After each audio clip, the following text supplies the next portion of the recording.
नमस्कार मित्रांनो स्टार प्रवाह वाहिनीवरील ठरलं तर मग या मालिकेमध्ये ॲडव्होकेट दामिनी देशमुख या पात्राची एंट्री झालेली आहे। ही भूमिका मराठी अभिनेत्री क्षितिजा जोग हिने साकारली आहे। मालिकेच्या पुढील भागांमध्ये अर्जुन विरुद्ध दामिनी हा सामना कथानकाची उत्कंठा आणखीनच वाढवणार आहे। मात्र अभिनेत्री क्षितिजा जोगने आता या भूमिकेबद्दल मोठा खुलासा केला आहे। ही भूमिका तिला नेमका कशी मिळाली आणि या मालिकेत तिने नेमका काय म्हणून एंट्री घेतली याबाबत बोलताना ती म्हणाली की सुचित्राचं हे प्रोडक्शन आहे, इथूनच खरी सुरुवात झाली। मला त्यांचा फोन आला होता, सोहमने सुद्धा फोन केला होता। ही भूमिका अशी आहे तर तू करशील का असं त्यांनी मला विचारलं।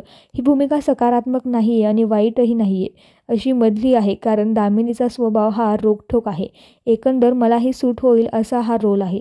शिवाय या मालिकेचे दिग्दर्शक सचिन गोखले आहेत, यांच्याबरोबर मी या आधीही काम केलेलं आहे।